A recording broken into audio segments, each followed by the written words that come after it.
meus amores. Eu sou Rodrigo Mena Barreto. Eu sou Samia Santana. E eu sou Chayene Santana. Nós somos do Pliecast.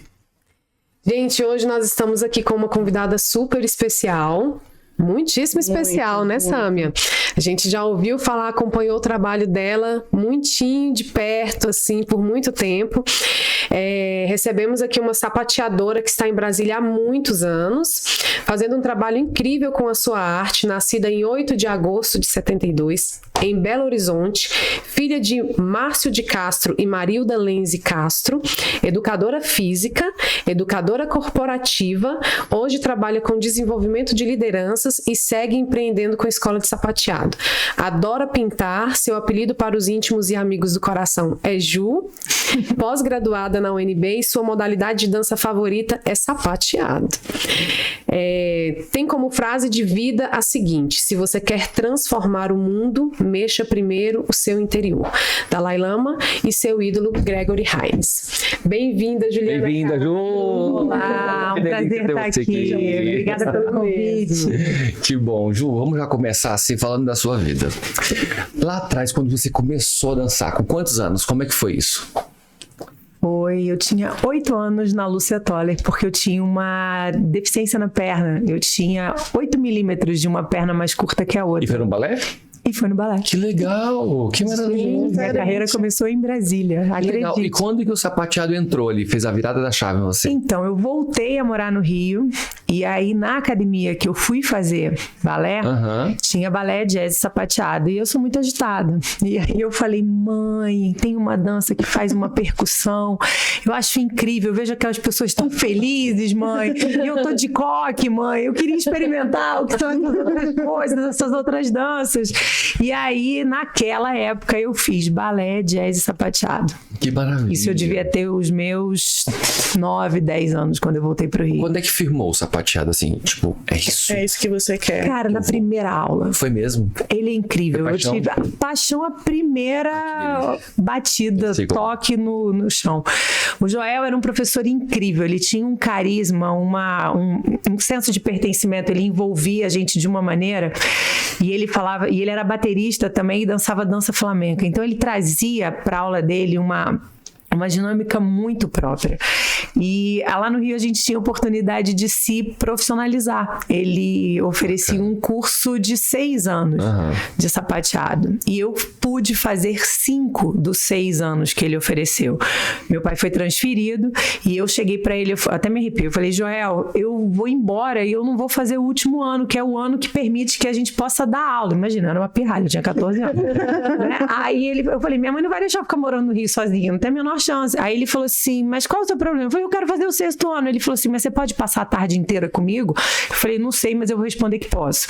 E aí cheguei em casa e falei, mãe, olha só, pra eu me profissionalizar, eu vou ter que ficar toda sexta-feira o dia inteiro na academia. Ó, que sacrifício. Ficar a tarde inteira sapateando. E ali no meu último ano, realmente, eu consegui, né, me profissionalizar. A dona da academia, à época, Terezinha Goulart, né, que era uma ponte para que as pessoas fossem pro Teatro Municipal, as bailarinas clássicas de lá, mas o meu foco era o sapateado, apesar de continuar fazendo as outras danças. Ela falou, olha, eu só deixo você levar o diploma de que você é formada se você tirar 10 na prova. Aí eu falei, não tem problema, olhei pro Joel e falei, bom, agora você me ajuda, porque eu vou embora, eu tenho que tirar esse 10 e eu preciso, né, ter essa conquista. E foi ali. Ah, que maravilha. E quais foram os maiores incentivadores na dança, assim, no meio desse seu processo? Quem esteve ali com você, te incentivando? Até hoje, meu pai e minha mãe. Isso é até hoje. Verdade. Até hoje. Até hoje, meus pais. Até hoje. O pai e a mãe dela ali do lado. Sempre presente. É lindo. Até hoje. Lindo. Hoje, óbvio, né? Eu tenho uma parceria incrível. Tô super bem casada com o Márcio. Ele me ajuda. Mas do início dessa trajetória, tem os meus pais. Tem a Natália, que também hoje é uma sapateadora. Tá morando em São Paulo e segue também dançando, além da profissão que ela tem, né? Mas assim, desde sempre, meus pais, sem dúvida. Isso é um diferencial absurdo, Total, né? Pra gente que trabalha com dança, a gente vê muitos bailarinos que chegam ali, às vezes, escondidos para fazer aula, porque não são respeitados na sua paixão. Exato. Né? Tem um apoio, né? Exatamente. Juliana, residente de Brasília, proprietária de academia, movimentando o circuito cultural de Brasília por muitos anos. Hoje, como você vê o cenário da dança? De que maneira aqui em Brasília? Como você está enxergando? Excelente pergunta. Você acredita que eu vim fazer uma conta? Tem 32 anos que eu atuo com dança em Brasília. Como é que eu vejo esse cenário? Eu vejo um cenário muito próspero. Eu vejo um cenário que expandiu a sala de aula. Eu vejo pessoas que não tinham abertura para ter as suas danças acolhidas em lugares, não necessariamente academias, mas pessoas montando seus próprios empreendimentos para poder prosperar e fazer a sua ideia dar certo. Você vê isso aqui hoje, né? Quem diria no passado a gente sentando, batendo um papo sobre dança, isso também é inovador, né? Então eu vejo o cenário da dança. Brasília já não é mais aquele quadradinho perdido no mapa onde as pessoas falam, tem dança, lá tem muita dança de vários estilos, com qualidade, com pessoas profissionais, com grupos de dança, com companhias de expressão nacional. É assim que eu enxergo o cenário de uma maneira geral, não só do sapateado. Sim. O sapateado, como é que você vê ele hoje no cenário Brasília e no cenário nacional? Como é que você, que é entendedora e especialista dessa modalidade, falta algo, precisa de mais, não tá bom? Como é que você vê o sapateado? A gente sempre quer mais, né? A gente quer da dança, a gente tem uma gula absurda. A gente sempre quer mais. A gente sempre quer melhorar, o que eu acho que é bom, porque nos puxa pra cima. Exato. Né? O cenário hoje do sapateado, ele é muito rico. Tem vários profissionais trabalhando sapateado de acordo com aquilo que ele gosta, de aquilo que ele acredita, que aquilo que ele tem o melhor para oferecer. Já foi o tempo que tinham poucos profissionais em Brasília atuando com sapateado. Hoje o grupo cresceu. O que eu acho maravilhoso, tem pessoas trabalhando em suas próprias escolas, pessoas trabalhando com musicais, tem pessoas que só querem dar aula de sapateado para ensinar o que sabe, para compartilhar. Enfim, eu acho que o cenário do sapateado hoje ele tá maior. Outras pessoas, muitas pessoas estão tendo a oportunidade de participar do sapateado, porque sim, é um universo menor, né? É difícil a gente escutar dos pais, que são os grandes influenciadores das crianças ou dos jovens, você quer fazer uma dança, vai fazer sapateado. É difícil ele falar isso, não é uma frase né? Não é uma frase normal. A pessoa vai para o balé, a pessoa vai para natação, a pessoa vai para outras atividades, mas escutar um sapateado, para que ele fale isso, ele tem que ter uma memória. Ou ele dançou, ou ele gostou de ver filme, ele foi para fora assistir musical. Enfim, ele tem que ter tido essa experiência, essa vivência. Então, o que eu queria mesmo era que em cada canto tivesse gente sapateando. Porque, assim, uma delícia, é uma cachaça, é um vício muito gostoso, bate na alma, aquilo ali tem um encontro que é mágico. Então, por mim, quanto mais pessoas estiverem participando ou praticando o sapateado vai crescer como arte, e é isso que precisa. Essa é a minha você falou, percepção. Né? É o ver para ter a memória, né? Eu, como jurado de festival, lá no início a gente não via festival sapateado nos palcos competindo, era muito pouco ver, era difícil. Quando tinha o jurado chega e se arrumava para olhar com mais atenção, né? Tipo, algo diferente. Apareceu, né? Apareceu. Hoje já aumentou esse número de bailarinos fazendo número de sapateado, ou musicais, ou obras autorais, etc. E é tão maravilhoso ver isso, porque a pluralidade ela vai aumentando. Ela não fica restrita a algumas modalidades, né? Ela vai montando. E aí aquilo ali, aquele pessoal apresentando sapateado no palco, já está transferindo uma memória afetiva, artística para quem tá sentado aqui. Para que outros possam. E fala assim, gente, mas isso é incrível. Olha, eu quero participar disso. Como que eu não conhecia isso? Como que eu não conhecia isso? Onde que eu tava, porque, né? As pessoas, igual a gente passa por isso. Você faz balé? Então faz abertura aí no chão. É isso mesmo. Você faz sapateado? Faço. Faz uma dancinha aí, faz um barulhinho. Bate o pé. Não é bate o pé. Né? Não é. E aí você desmistifica. Isso é genial. Educa, né? Isso é maravilhoso. E tem uma coisa também muito curiosa, porque o sapateado ele é muito versátil. Não necessariamente a gente precisa ir para os palcos para poder mostrar o sapateado. Existe uma dinâmica que são as jam sessions, então você tá num barzinho, a pessoa tá tocando uma música, você precisa de 1 metro quadrado de área, entendeu? Um tablado, então você chega com o seu tablado, você bota ali na frente, lógico, você conversou com os músicos, não vai invadir o show do cidadão, né? Mas você vai conversar e há uma troca, você interage musicalmente, porque nós somos percussionistas, na verdade. Então, o nosso objetivo é uma troca. Então, assim, pode estar acontecendo num barzinho, num restaurante, está acontecendo uma jam session.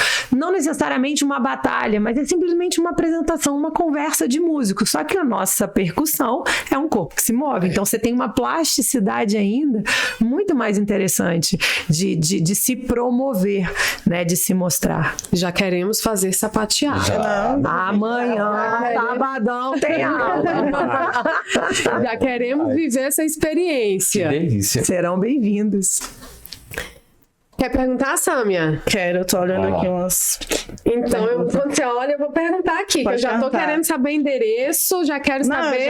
a gente já vai lá fazer a aula experimental já engraçado. Adorei. Tô pronta. Juliana, fala pra gente, pra quem deseja começar o sapateado, quais são os 3 princípios básicos e mais importantes que você sugere pra essa galera que tá assistindo a gente, que deseja conhecer, que deseja não só conhecer, mas viver uma experiência mesmo, como a gente aqui, que já tá preparado. Exatamente. Já ganhei 3 alunos. Já. A prima ficou bem feliz. Princípios, né? Pra mim, eu acho que a gente precisa de um, tá? Se você me permitir resumir, é querer começar. É se permitir. É isso. Então, para mim, qualquer arte, qualquer atividade física, qualquer coisa na vida, você precisa se permitir, você precisa estar aberto ao novo. Então, eu resumiria essa sua pergunta em simplesmente vá lá, se joga, permita-se, né? Permita-se experiência. Ela é diferente, ela é única. Para você vai fazer de uma forma, para o outro vai soar de uma outra, para outro vai ser mais desafiador, para o outro vai ser encantador, para o outro vai ser uma superação, para o outro vai ser a realização de um sonho. Então, eu acho que é essa questão de se permitir, sabe? Olha aí, que bacana. Já conta pra gente, então, o valor do sapato. Quanto custa? Então, gente, o sapato, ele é um investimento que a gente precisa fazer, né? Quanto custa? Olha, ontem a gente estava tendo, até no Fórum de Dança, estava tendo uma discussão sobre preço de sapato. A gente está na mão, né? Ou dos artesãos que fazem os sapatos específicos, esses são um pouco mais caros, ou a gente está na mão das marcas, né? Das lojas, das marcas que representam sapatilhas e sapatos e roupas. Aqui, infelizmente, a gente está num preço de R$300, uma faixa média de sapato nacional. Agora, se você quiser sapatos internacionais ou sapatos de sapateadores que fazem a assinatura do sapato, aí a gente está falando de uns R$1.400, excelente sapato. Se a gente falar de Brasil, fora é mais barato? Tá pagando em dólar, né, Rodrigo? Então, assim, na hora que você faz a conta, não é tão mais barato. É mais barato que 1.400? Mas não é tanto, entendeu? Não é tanto. E, assim, eu acho que também tem o risco de você não poder calçar o sapato e sentir o conforto, porque tem toda essa nomenclatura diferente. Aqui eu calço 36, o meu sapato lá é 8. Se eu não experimentar, como é que eu vou saber? É verdade. Entendeu? Aí vem um sapato que fica machucando aqui. Então... Eu, particularmente, sou da moda antiga, gosto de calçar, gosto de sentir, gosto de falar rolou, entendeu? Do que passar raiva de você colocar porque o sapato. É investimento alto, né? Você não pode arriscar no escuro. Não tem e depois você vai ficar naquela perrenga de ficar querendo vender um sapato que não serviu em você. Eu já não tô nesse momento mais. Eu acho que as pessoas podem fazer o que quiserem, mas eu prefiro ainda a moda a gente antiga. passa por isso. A menina compra a sapatilha e não serviu, não gostou, não fez um fit certinho, aí quer vender pra outra que não serve a ponta.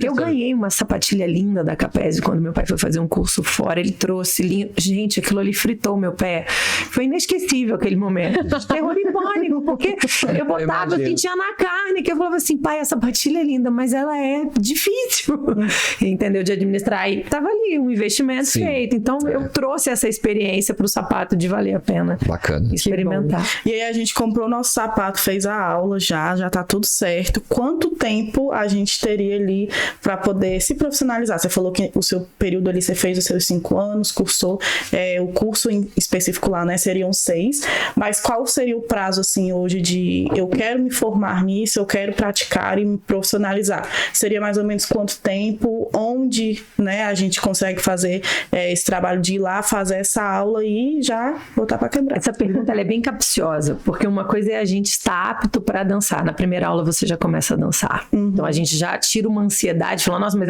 eu vou demorar quanto tempo para eu começar dançando? Na primeira aula você já está dançando, seu corpo está em movimento, né? E já está repercutindo sons ali que eles irão produzir uma célula rítmica. Então você já estará dançando. O profissionalizar, ele já é um caminho um pouco mais longo, né? No sapateado, a gente não tem uma escola como a gente tem, vamos dizer assim, no balé, que a gente segue um método, em tanto tempo você faz isso, e tem uma metodologia própria, um escopo de aula onde você segue e você vai passando de níveis. Eu fiz provas da Royal, então eu sei que eu tinha que cumprir aquela demanda daquela, aquele rigor, eu tinha que completar para eu poder passar para o próximo nível. Sim. No sapateado, a coisa não funciona dessa forma. Não existe uma escola que a gente segue. Nós temos, sim, os movimentos que são básicos. É como se fosse um processo de alfabetização, para ficar mais claro para quem está nos ouvindo e até para vocês que são meus futuros alunos, já entendeu?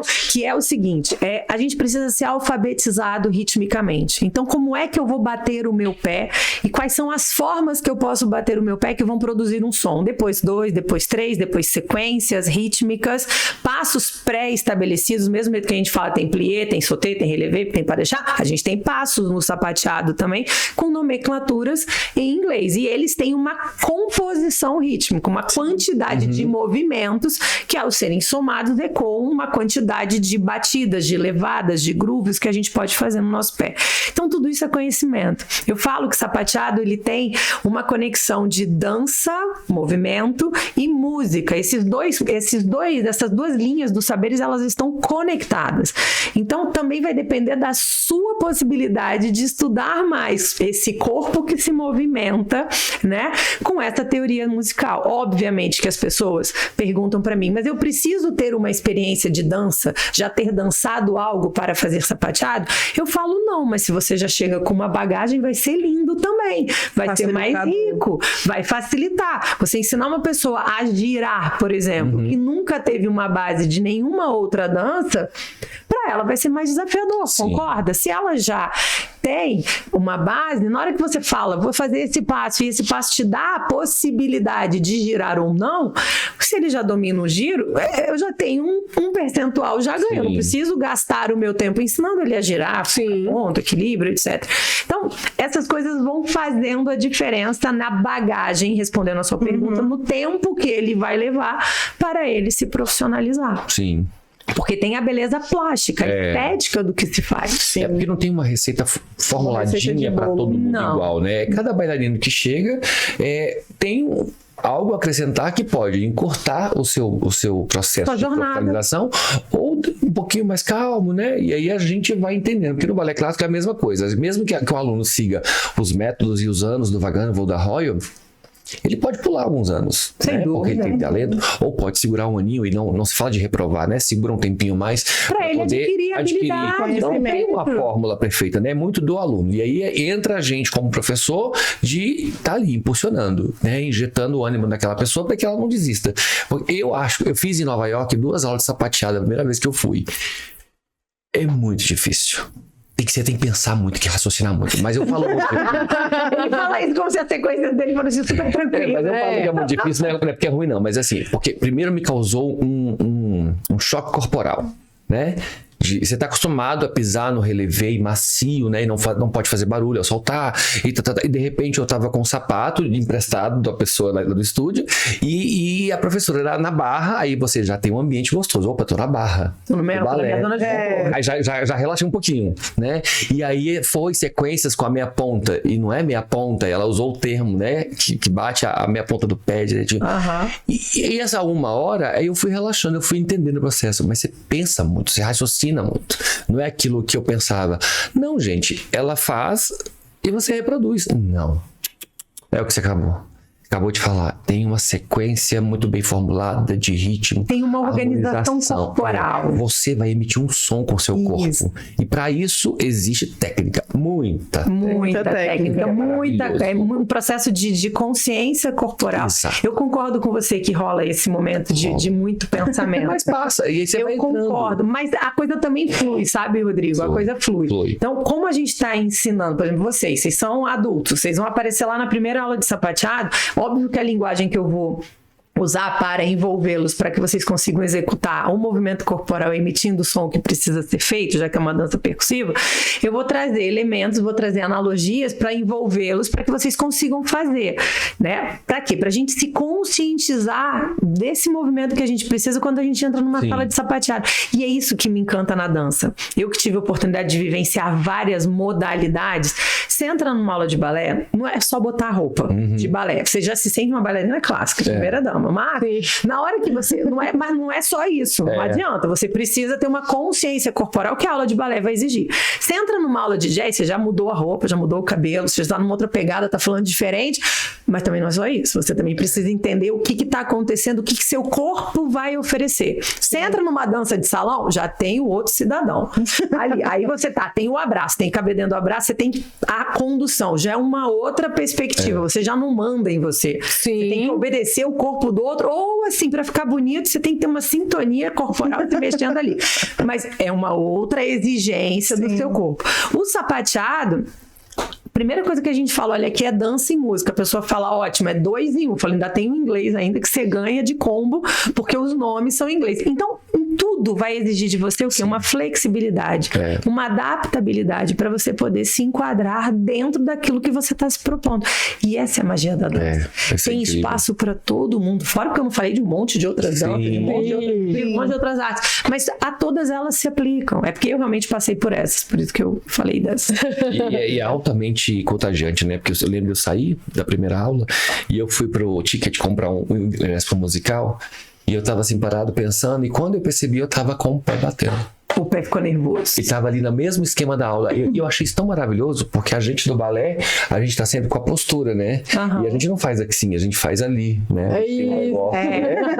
É tudo. E aí eu identifiquei, eu falei, gente, olha que maravilhoso. Isso já é um contágio positivo no meu corpo. Eu experimentei uma coisa nova e que me fez querer outras coisas. Isso é maravilhoso, né? Todo mundo tem que tentar. O sapateado, ele contagia. Muito. Ele contagia. É muito incrível. A gente começa a batucar em tudo. Eu já batuquei dentro de elevador, gente. Que delícia. Quando eu vi, tava todo mundo procurando. Gente, o que esse povo procurava? As pessoas procuravam um som e era eu embaixo. Eu fiquei com aquela cara de paisagem do tipo, o que acontece?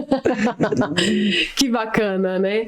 Gente, eu tô doida pra chegar num assunto interessante, né? Juliana Castro foi proprietária aqui, né, do Instituto, né? Juliana Castro. E vamos lá, deixa eu perguntar aqui. Lá tinha modalidades como dança de salão, jazz, balé contemporâneo, sapateado, urbanas. O que foi mais difícil para você como empresária manter no seu estúdio? Em estética, né? Tá. Quais foram assim as estéticas mais desafiadoras para você conseguir manter lá? As estéticas mais desafiadoras, acho que todas. Né? Foram 13 anos. Eu pensei isso, mas não quis falar. Foram 13 anos empreendendo, né? O Instituto, ele existiu de 2005 a 2018. Acho que a primeira grande dificuldade foi o seguinte: a sapateadora virou dona de um grande instituto de arte, de dança. Eu acho que aqui foi o primeiro desafio, as pessoas olharem para mim não mais como sendo uma referência do sapateado em Brasília, pela minha história contada até aquele momento, né? E sim a ousadia de uma sapateadora, quer dizer, de um universo menor, abrir um espaço tão grande quanto o Instituto foi. Grande no sentido, no primeiro momento, de espaço físico, tá? Que era o grande desafio ou o grande diferencial que a gente tinha. Depois, o desafio foi mostrar para Brasília que, com o meu temperamento agregador de querer trazer pessoas com dança de qualidade e também com uma gestão empresarial de qualidade, a gente queria fazer coisas diferentes em Brasília. Então, O outro momento da dificuldade foi quem seriam as pessoas que iriam estar ao meu lado dentro, e aí ao lado mesmo, porque eles eram meus parceiros, eles não eram meus funcionários, o esquema era de parceria, né? Quem eram essas pessoas que iriam querer entender essa ideia do Instituto para que a gente pudesse empreender juntos? Então, você é um ótimo bailarino, mas você tem um perfil empreendedor, você quer crescer com a sua arte, nós temos essa estrutura física e nós podemos fazer isso no âmbito, no cenário da dança. Óbvio que algumas danças, elas já têm um público certo, porque elas têm notoriedade no sentido de as pessoas saberem que ela existe. Sim. Mas a gente trouxe muitas danças para dentro da academia ou para dentro dos espetáculos naquela época que elas não tinham oportunidade. Verdade. Então, eu tive muitos professores e empreendedores que compraram essa ideia e ficaram comigo muitos anos e trouxeram realmente um peso muito grande para o street, trouxeram um peso muito grande para a dança contemporânea. A gente também teve uma expressividade muito grande também com a dança de salão. Lógico que eu até tenho medo de ficar citando e esquecer as outras pessoas, me perdoem, mas outras danças também, ainda que não numa potencialidade muito grande no sentido de quantidade de alunos, porque é sapateado mesmo. Ele não tem tantos alunos. Ele pode ter a notoriedade que tem pelo trabalho que eu fiz, mas em termos de quantidade de aluno, eu perdia, eu não gosto dessa palavra, mas em relação à quantidade de outras pessoas. Mas em notoriedade e em qualidade, a gente não perde. Entende? Então, é difícil essa pergunta, porque eu vejo a importância de dar o espaço, dar a visibilidade, trazer o professor competente para fazer aquela arte acontecer, florescer dentro daquilo que é possível naquele momento. Sim. Então, óbvio, se eu olhar, por exemplo, a dança de salão ou o street de 2005, foi quando a gente começou, ele teve uma caminhada ao longo de 13 anos que foi completamente diferente como é que a gente encerrou. Quando eu vendi o Instituto, né, a expressividade. Então, é uma caminhada. Agora, todos eles tiveram os seus desafios. Haja vista quem era o empreendedor. Estava ali junto comigo nessa jornada. Eu acho que desbravou muito, né, a questão do street, a questão principalmente do street, né? Foi quando ele começou a ganhar uma visibilidade numa região que não tinha, você não via isso acontecer. A gente tinha um núcleo muito forte, muito expressivo, com uma liderança bem atuante. A gente viu, eu vi vários bailarinos, uma trajetória muito parecida com a minha, né? Vários bailarinos tendo a oportunidade de se aperfeiçoar e de serem professores e de terem seus grupos, de fazerem seus trabalhos solos, de terem coreografias feitas ou participando de eventos, de espetáculos. Um trabalhou em navio, o outro trabalhou em shows, o outro... Enfim, a dança é essa pluralidade, essa possibilidade, e ele vai para onde ele quer. Então, isso é muito interessante. O fato de você ser artista e de repente estar ali no momento como empresária ajudou também a agregar muita coisa dentro do Instituto Juliana Castro. Eu passei por lá, trabalhei lá com você e vi de perto, assim, por exemplo, você conseguiu proporcionar primeiros empregos para muitos artistas. Primeira vez que a pessoa trabalhou na vida, que é o sonho de todo artista, né? Uma hora conseguir trabalhar para ter uma renda. E não só pelo dinheiro, mas pelo essa minha arte está me dando um retorno, porque eu estou aqui, né? Você foi uma das primeiras a fazer isso de uma forma muito tranquila. E os professores que passaram pela sua escola até hoje falam com muito carinho, assim, com muito orgulho. Virou um brasão que se pendura aqui na lapela, sabe? Assim, Instituto Juliana Castro. E quando eu recebo currículos, tem lá Instituto Juliana Castro, tantos anos e tá. Isso é lindo, porque fica uma trajetória marcada, né? É um legado. Mas esse legado, e eu falei tudo isso para chegar aqui, esse legado ele só foi construído dessa forma porque você também é artista. Porque eu acho, e tenho quase certeza, até por experiências pessoais, se você fosse só empresária, o discurso seria não é que seria ruim, mas seria diferente. Por você ter estado do outro lado, como professora em outros momentos e trabalhando em outras escolas como funcionária, e de repente você abre um instituto e abre mesmo. Como você falou, foram parceiros. Vocês não são meus funcionários, vocês são parceiros. E era uma academia gigante, com muitas salas, com muita gente, aula a todo instante. Isso é muito maravilhoso. Isso é muito, mas muito maravilhoso. E aí é o momento de eu fazer aqui a minha homenagem a você e agradecer. Minha reverência. Que lindo, querido. O Instituto, ele realmente ele deixou uma marca, eu falo isso sem prepotência nenhuma, mas com um orgulho absurdo do trabalho feito. Sim. Eu me lembro de uma frase, Rodrigo, que as pessoas falavam, né? Não, isso aqui não está dentro do padrão IJC. Essa frase me marcou até hoje. Não, isso aqui nem leva para Juliana, porque isso aqui não passa no crivo dela. Isso aqui não vai rolar. E as pessoas tinham essa vontade, né, genuína de querer fazer melhor. Sim. E isso foi parte presente da nossa jornada, né? Eu gosto muito que as pessoas, fico muito feliz com essa referência que você traz de ter essa chancela no peito, porque um legado, para ser um legado, a pessoa precisa lembrar da excelência. Da excelência que se teve. E nós realmente prezávamos pela a excelência. A minha régua é muito alta, eu realmente sou uma pessoa absurdamente exigente. Se for para fazer mal feito, eu agradeço imensamente a oportunidade, mas eu tô fora, né? Não vou envolver meu nome com uma coisa que não tá contento. E a gente precisa ter essa abertura de conversar com as pessoas que têm essa régua alta e somar. Eu acho que esse foi o grande diferencial do Instituto. Essa soma. E o que despertou, assim, porque ser artista, você tava ali no meio e aí não do nada, né, teve uma motivação e você motivou a abrir um instituto. De fato, a gente sempre ouviu falar muito bem, mesmo a gente estando lá do outro ladinho, ali na Finlândia, a gente sempre ouviu muito falar. Eu lembro até hoje das cores, então, assim, fica muito gravado tudo, assim, com a gente. E aí, sem sombra de dúvidas, é uma referência. E aí eu queria saber de você, assim, como que você estava ali no seu momento de artista e de repente você falou, não, eu vou abrir, vou agregar isso, vou trazer outras pessoas. Como foi assim, esse seu despertar, né? Se é que eu posso dizer assim, de ser empresária, de se colocar nesse lugar também, além de, claro, sendo artista, né? Eu sempre empreendi desde cedo com outras coisas, né? Então, assim, o próprio sapateado, eu dava aula em vários lugares, em todos eles eu também recebia comissão, eu também era parceira, tive a oportunidade de dar aula de sapateado dentro de uma companhia de teatro de Brasília, e ali eu vi a possibilidade de abrir novas turmas para engajar as outras crianças, enfim, de outros níveis do próprio teatro. E eu me lembro de uma conversa na porta de uma academia e um aluno falou assim para mim, você tem ideias tão geniais, você traz professores de outras áreas, você faz uma fusão com sapateado, às vezes até uma confusão com sapateado, né? E assim, e às vezes eu acho que você dentro desse espaço você está um pouco limitada. E eu tinha o espaço da Universidade de Brasília, porque eu me formei lá em Educação Física e lá eu mantive um projeto durante 11 anos. Mesmo depois de formada, eu dava aula para a comunidade, as pessoas faziam sapateado por um valor simbólico que era só para a gente fazer a manutenção do espaço.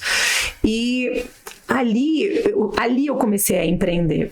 Respondendo a sua pergunta especificamente, eu comecei a ter muitas ideias. Eu sou muito bem relacionada com artistas de outras áreas e eu comecei a querer fazer mais coisas. Aonde eu trabalhava, à época, né, começou a ficar pequeno para as minhas ideias, porque eu tinha 5, 6 turmas dentro de uma academia e eu falava, eu queria fazer tantos números. Olha, mas não comporta, porque eu entendo e tá tudo bem. O meu espetáculo tem tantos professores, mas não dá para você fazer um número só de sapateado. E aí eu comecei a ter vontade de fazer um espetáculo só de sapateado.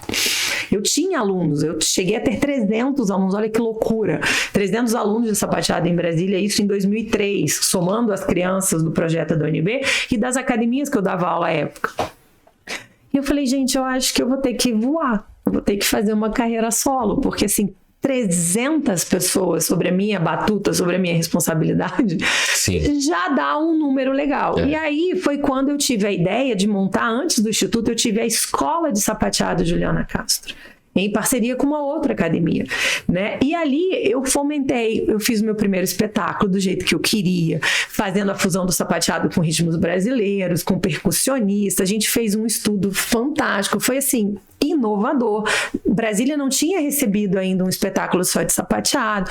Eu formei a companhia de dança, chamava Grupo Tap Dance, virou, enfim, na jornada as coisas vão crescendo, o grupo vira companhia, aquela coisa toda. Teve uma hora que também dentro dessa parceria que eu tinha também, eu também estava grande. Eu falei, Sim. acho que é hora de fazer o segundo voo. Sim. E aí eu falei, bom, ou eu vou voar para ter um espaço grande de sapateado, ok, só de sapateado.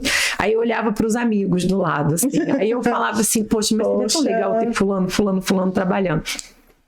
E eis que nasce, né? Na verdade, nasceu a Tribo das Artes, na trajetória, nasceu a Tribo das Artes, que depois de um ano ela parou de crescer. Ela parou de crescer, porque o meu sonho ele é muito grande, gente. Eu não olho para bonsai, eu olho para palmeira. Esse é o problema, entendeu? Então, de repente, o instituto parou de crescer. E aí vem o lado da empresária. Opa, eu tenho um espaço de 600 metros quadrados, eu preciso botar gente para cá para isso aqui se manter, para a coisa girar administrativamente falando. Como é que eu faço? Eis que eu chamo um assessor de imprensa, amigo, e ele fala para mim, como eu posso te ajudar? Eu falei, cara, Tribo das Artes aqui tá bombando, mas não tá bombando tanto, eu preciso. Ele falou assim, Ju, é o seguinte, no mercado da dança, ele fez um estudo e me apresentou. No mercado da dança, é assim, o nome tem que ter dança e o nome da pessoa. Então, você não pode ser Tribo das Artes, você tem que ser alguma coisa, estúdio, academia, beco, qualquer coisa, dança, Juliana Castro. Eu olhei pra ele assim, eu falei, eu pedi pra você me ajudar e você me trouxe uma bomba. Depois de um ano de Tribo das Artes, eu amava minha logomarca, as cores, já que você falou em cor, era branca, laranja e preto, adorava, achava lindo, incrível. Ele falou assim pra mim, a gente vai ter que mudar tudo. Eu falei, Daniel, é o Daniel Zucco que faz minha Brasília. Eu falei, Daniel, desaparece da minha frente. Uma semana sem a gente conversar. Não consigo. Você tá pedindo pra eu desconstruir uma coisa que acabou de nascer. Ele falou, amiga, você não vai prosperar. Uma semana depois eu falei, Daniel, ok, eu vou ser Instituto de Dança Juliana Castro, achando que a logo ia ser a mesma. Ele, e a logo? Eu falei, não, cara, a logo não. Aí ele, não, a logo. Eu falei, ok, tudo bem, vamos lá, vamos já que a gente vai, vamos nessa. Reorganizamos a logo. Acreditem, eu fechei o Instituto num sábado, ele dormiu. Eu fechei a porta, era a Tribo das Artes. Na segunda-feira, quando eu abri, ele era Estúdio na Juliana Castro. Mudei letreiro, mudei cor, mudei identidade visual, os uniformes. A gente estava na segunda-feira, parecia uma guerrilha assim na frente. Bem-vindo ao Instituto. Os alunos falavam assim, na Tribo das Artes, aquele negócio laranja, pelo amarelo. Eu falei, pois eu continuo a mesma, mas é isso, gente. E foi assim, pá! Isso é a visão do empreendedor. Isso é a visão do administrador. Sim. E ali foi o boom que foi o Instituto, um ano depois. Por isso, essa trajetória. E hoje eu faço o caminho inverso. Depois de ter vendido o Instituto de Dança Juliana Castro, ter feito as capacitações que eu fiz para trabalhar com o que eu trabalho hoje também. Também, eu faço o caminho de volta. Escola de Sapateado, Juliana Castro. Aí hoje, realmente, aonde eu estou, eu só cuido do sapateado. Eu levo outras pessoas, né? Eu não dou conta. O Irá já teve comigo no frevo, o Edinho já teve comigo na percussão. Agora, é bom ter amigos por causa disso. Mas delícia, a casa tá sempre aberta. Né? Mas tem uma outra vertente, tem uma outra pegada. Hoje. É mais fácil você ser empresário no ramo da dança quando você tá dentro desse métier, né? Quando você tá ali sabendo o que é dançar. O que o aluno precisa, o que o professor precisa, o que eles sentem, do que uma pessoa que não teve nunca contato com esse âmbito artístico e quer abrir uma escola. Teve a pandemia, a gente teve de 20 a 27 escolas fechadas, pequenas, né? E pós a pandemia, algumas escolas começaram a surgir, novas escolas. E eu vejo que dessas escolas, muitas são pessoas que não têm contato direto com a dança, que estão visando somente no lucro, né? E o lucro imediato, que é uma coisa impossível. Toda empresa tem um tempo de maturação. E aí eu te pergunto, o que foi mais fácil para você nesse processo todo de Instituto, de Tribo das Artes, de UNB, o que foi mais fácil para você? O que te possibilitou ter um caminho mais acessível dentro do seu processo artístico, nos seus 32 anos de carreira? Eu queria fazer a diferença, Rodrigo. Eu queria que as pessoas lembrassem de mim porque eu fiz a diferença. Se morreu hoje, cara, tô feliz. É isso, né? O legado. É o legado. É maravilhoso. Entendeu? Literalmente, eu tinha um porquê, né? Que é o que as pessoas hoje falam que é o propósito, né? Eu tinha uma razão. Eu sei a importância da dança na minha vida, o que a dança foi e é para mim, né? Dentro da minha história de bailarina, de sapateadora, enfim, de uma praticante que seja. E eu falei, se isso fez bem para mim, por que eu não posso transformar isso e compartilhar isso com as outras pessoas? Verdade. As pessoas merecem, isso foi tão bom para mim. Então eu quero que outras pessoas sintam, vivenciem o que foi bom para mim. Sim. Isso foi o diferencial. A forma que eu me conectei com a dança com algumas pessoas também serviram para eu fazer o diferente. Eu vi alguns comportamentos de professores, de donos de academia, e minha mãe falava isso, e ela fala até hoje. Eu me lembro quando eu abri a escola de sapateado, e eu falei, mãe, consegui, vou empreender e tal, porque eu armei tudo e contei a história. Ela virou para mim e falou assim, minha filha, olha só, você vai ter sempre o meu apoio. Meu, do seu pai, a gente sempre vai estar ao seu lado. Mas você lembra que quando você era pequena, fulano falou isso pra você, fulana disse isso, fulano fez tal comportamento, e que você não ficou feliz? Que isso não te fez bem? Que a gente teve que ter um trabalho para aumentar a sua estima de novo, a sua autoconfiança? Lembra disso? Lembra?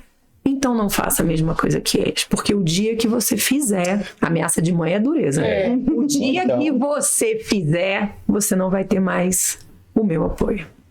E eu falei, não se preocupa, porque eu tenho uma pessoa, graças a Deus eu tenho pessoas que foram referências extremamente positivas na minha vida, então eu vou lembrar de olhar para essas pessoas, para construir essa história, né? Eu me lembro muito bem quando a gente vai para o ensaio geral, óbvio que todos os nervos estão à flor da pele, o tempo é curto, o bailarino, ele é inexperiente, muitas vezes o coreógrafo também é inexperiente de comandar, né, o corpo de baile que ele tem ali, que seja os alunos, para ele poder ensinar e desmistificar toda aquela coisa, né? Porque tudo é um mundo novo. Aí o aluno, em 15 minutos, ele quer se maravilhar e a gente quer só que ele marque o palco. Então, a gente fica Aí eu falava sempre assim, olha, eu sei que para você o teatro é um mundo novo. Então faz o seguinte, chega antes e faz o reconhecimento do espaço, porque daqueles 15 minutos a gente vai arrancar teu couro mesmo. Porque senão na hora do brilho, que vai ser... Não vai brilhar, porque você tava olhando pra coxinha, olhando para onde pendura a vara, que pendura não sei o que lá, e não é o momento. Então, a gente foi construindo esse ambiente de desmistificar, de ensinar, uma coisa que eu amava, eu juro que eu sinto saudade de chegar no teatro cedo, ficar montando, acho todas as varas, prepara a luz, afina a luz. Isso realmente é uma coisa que eu gosto muito, mas é aquele carinho, aquele laço que você dá final dentro de uma produção que já vem sendo construída. A gente estabelece uma relação, né, com o teatro, é incrível. Não, eu falo que palco é solo sagrado. É isso mesmo, tá certo. Palco é solo sagrado. A gente tá chegando ao final do nosso encontro, nosso bate-papo. Eu queria mais tempo com você para perguntar mais coisas, mas eu queria fechar com um bate-volta. Você topa? E a gente fala uma coisa, você vem uma palavra, e não precisa falar só uma palavra. Sem filtro. Vai. Tá. Adoro. Cada um de nós vai perguntar uma coisa e você vai indo, tá bom? Na dança, um amor secreto. Na dança, um amor secreto. Sempre um solo, a capela. Ai, que delícia. Uma arte especial. Uma arte especial? A minha. Uma conclusão sobre a dança. Uma conclusão sobre a dança. Entregue-se. E viva. Sua melhor versão é? Mãe. Concordo. E sua maior paixão? Minha maior paixão. Transformar as pessoas. Juliana Castro é mais artista ou empreendedora? A alma é 100% artista. Um sonho com a arte. Cara, essa eu não realizei. Eu queria fazer uma coreografia de sapateado. Enquanto a gente sapateava, eu queria que a gente contasse a história com libras. Se alguém quiser... Demais. Se alguém quiser fazer, pode ir que eu vou aplaudir de pé. Se precisar de ajuda, eu ajudo. Mas eu não consegui. Aí, gente, ó. Aí, ó. Joguei pro Cosmos. Joguei pro Cosmos. Vai estar aqui o Instagram dela, você já entra em contato com a Ju e vamos fazer esse projeto acontecer. Maravilhoso. Exatamente. Aproveitando, né, pra gente já finalizar, um recado para todos os bailarinos e artistas que estão te assistindo, um recado que você daria de vida, de trajetória. A gente dança, vamos ser felizes. Dança, a dança que faz bem pra você, a dança que você gosta, a dança que você tem sonho e você nunca fez, a dança que você acha que você não é adequado pra fazer, ou que você não tem um corpo específico. Cara, dança. Se conecta com você, coloca seu corpo em movimento, é mágico. Isso é perfeito. É verdade. É mágico. Estamos chegando mais ao fim de mais um episódio com essa convidada que a gente tem um carinho e um respeito e uma admiração enorme, gigante. Verdade. As meninas não conheciam pessoalmente, mas conheciam todo o trabalho de Ju. Toda a trajetória, né?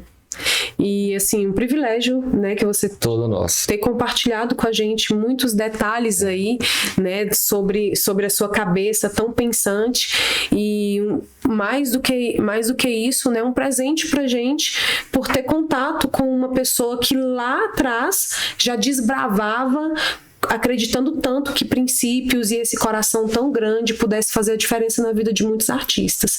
Nós somos da Ceilândia, nós somos empresárias lá, temos o Instituto Candango de Artes, e muita coisa que você falou aqui me sacudiu, dá vontade de chorar, porque assim, mexe, né, com a gente, exato, não é somente ser empresário, né, e alguém com a sua notoriedade lá atrás ter feito a diferença no meio de tantos que pensavam de uma forma completamente contrária, né? Acolheu, colocou para dançar, e realmente é o que você falou no bate-volta aqui, né? Artista com uma alma de cabo a rabo, artista. E quando a gente faz isso, quando a gente simplesmente acredita no que nós somos, a gente começa a impactar pessoas. E impactar pessoas, inevitavelmente você empreende, porque quando você ajuda os outros, esse mundo se move e volta para você. Juliana, um prazer te conhecer. Obrigada. Pessoalmente, uma gratidão ao Rodrigo, que na hora que a gente estava ali, vamos listar os nossos convidados, ele falou, olha, eu tenho uma convidada boa. Exatamente. Por favor. Isso mesmo. Muito aqui. obrigada. A gente vai chegando ao fim de mais um Pliecast. Esse é o episódio que eu quero que você assista 2 vezes. E assim com o caderninho e a caneta na mão. Isso. Pra você, eu tenho certeza que você vai sair daqui com muitas ideias incríveis. Gente, Instagram, YouTube, no Spotify, TikTok, tem tudo, a gente todas as plataformas. Todas as plataformas para você ver e acompanhar esse trabalho lindo. Exato. E já agenda sua aula experimental junto com a gente no Sapateado. E não da deixe Juliana. de acompanhar a Ju, hein, gente? Exato. É um prazer, gente, recebê-los. Quero vocês na aula, hein? Vamos. Vamos. Um beijo, gente. Até o próximo episódio do Obrigada. Beijinho.